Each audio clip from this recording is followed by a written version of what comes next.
Majority of the population still in India are living in rural background. So ऐसे एक स्थिति में ये जो वैक्सीनेशन प्रोग्राम को अगर सक्सेस करनी है, उसको सक्सेसफुल और इफेक्टिव इम्प्लीमेंटेशन स्पेशली और रूरल इंडिया में करना चाहा जाता है, तो जो कुछ सोशल टैबूज है उसको डिसमेंटल करना पड़ेगा। कोरोना जब अपनी पीक से गुजर चुका था, सेकेंड वेव हो चुकी थी, डेल्टा वेरिएंट, जिससे कि इतने लोगों हर परिवार में शायद कोई ऐसा था जो अफेक्ट हुआ था, नहीं रहे, फिर भी वहाँ पे किसी ने भी वैक्सीन नहीं लगवाया था। और उन्होंने बस इसलिए नहीं लगवाया था कि जब हमारे गांव में कोई आएगा, कैंप लगेगा, हम तब लगवा लेंगे, हम अभी जाएंगे नहीं कहीं पे लगवाने। तो केवल इस छोटी सी चीज़ के लिए वो अपनी जान को जोखिम में डालने के लिए तैयार थे। तो हम लोगों को बहुत ही ज़्यादा ये फील हुआ कि अगर हम उन्हें बता पाते कि डेथ मोर्टेलिटी की स्टैटिस्टिक्स क्या हैं, कितने लोग हैं जो अपनी जान गंवा चुके, कितने ऐसे परिवार हैं जहाँ केवल छोटे बच्चे बचे, माँ बाप दोनों नहीं रहे, बुज़ुर्ग कोई नहीं रहे उस परिवार में। तो ये सारी चीज़ें क्योंकि वो समझ नहीं रहे हैं, क्योंकि कोई भी ऐसा नहीं होगा जो जान के तैयार रहेगा कि ठीक है अगर मरना होगा तो मर जाएंगे, शायद कोई भी ऐसे नहीं सोचता। पर उनमें क्योंकि ये अवेयरनेस की कमी है और वो समझ नहीं रहे हैं। अब आप कहते हैं कि हम तो साहब यूथ हैं, हम तो सेलिब्रेट करेंगे, हमें हो जाएगा तो हमारी इम्यूनिटी बहुत अच्छी है, हमने दोनों कोविड की वैक्सीन लगा रखी है, क्या डॉक्टर सूर्यकांत आप डरा रहे हैं? तो डराने की बात नहीं है। वायरस आपके अंदर पहुंच जाएगा, फिर तो आप घर में जाएंगे, और घर में जाएंगे तो दूसरों को फैलाएंगे, क्योंकि इसकी संक्रामकता बहुत ज्यादा है। वे सब अपने लोग हैं, आपके बाबा हैं, दादा हैं, नानी हैं, पिता है, माता है, चाची हैं, बुआ है, मौसी हैं, मौसा हैं, ऐसे बहुत सारे लोग हैं। घर में छोटे छोटे बच्चे भी हैं जिनका अभी टीकाकरण नहीं हुआ है। घर में बहुत सारी गर्भवती महिलाएं हैं, दूध पिलाती माताएं बहनें हैं जिनको इम्यूनिटी कमजोर होती है। सही और गलत सूचनाएं आम लोगों तक पहुंच रही हैं।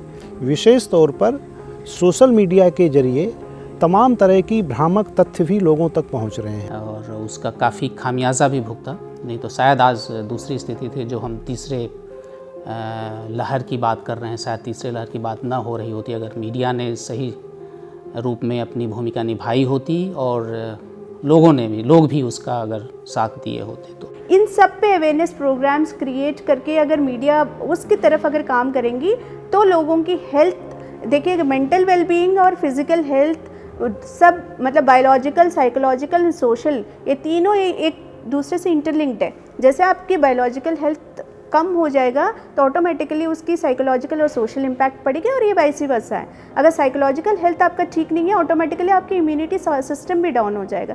तो अगर मीडिया इसके ऊपर काम करें, ज़्यादा से ज़्यादा लोगों की साइकोलॉजिकल हेल्थ इंप्रूव करने की कोशिश करें, ऑटोमेटिकली आपकी जहाँ पे फियर ख़त्म हो जाएगी वहाँ आपकी इम्यूनिटी पे पॉजिटिव इम्पैक्ट पड़ना शुरू हो जाएगा। आपको न केवल समाज को सूचना देना होता है, बल्कि समाज को गाइड भी करना होता है। समाज को आप आगे भी ले जाते हैं, और समाज कैसे आगे जाएगा ये जिम्मेदारी भी चौथे खंभे पे होता है, जैसे बाकी 3 स्तंभ हैं लोकतांत्रिक देश के। तो ऐसी स्थिति में जो पारंपरिक माध्यम जैसे गीत, कहानी, कविता के जो तौर तरीके रहे हैं और कठपुतली का तरीका रहा है, या इस तरीके के जो भी पारंपरिक साधन रहे हैं जिसके द्वारा लोगों तक बातें पहुंचाई जाती हैं, वह माध्यम ग्रामीण समाज में कहीं ज़्यादा उपयोगी है। क्योंकि भारत गाँवों का देश है और बहुत डायलेक्टिक है, मतलब हज़ारों से ज़्यादा भाषाएं हैं और डायलेक्ट्स हैं डिफरेंट।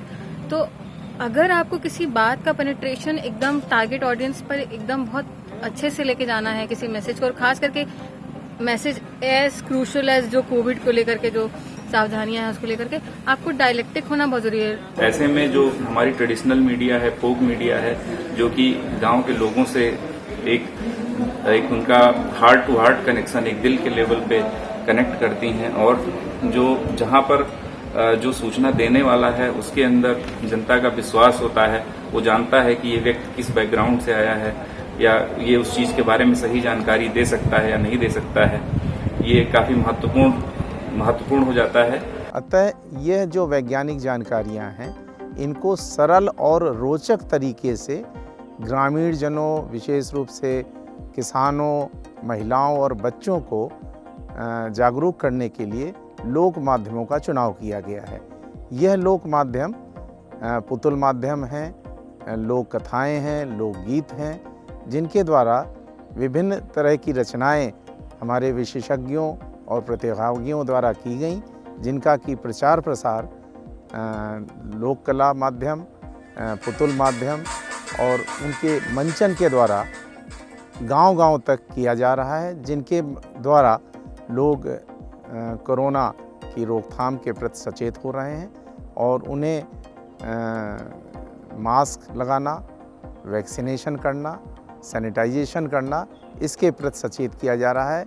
ग्रामीण जनों में जो वैक्सीनेशन के प्रति एक अनभिज्ञता थी, उसको उन्हें जागरूक करने के लिए ये कार्यक्रम बहुत ही कारगर साबित हुए हैं और ग्रामीण जनों में वैक्सीनेशन और कोरोना से रोकथाम के प्रति एक नई ज्ञान की अनुभूति उन्हें प्राप्त हुई है, जिसके कि परिणाम भी दिख रहे हैं।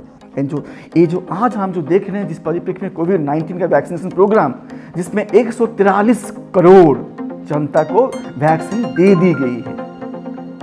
143 करोड़ मतलब almost we reach the 90% target, more than 90% target of our total Indian population. ये गर्व की विषय है। इसी में ये जो डेवलपमेंटल कम्युनिकेशन नेटवर्क जो है, इसका रोल अहम है।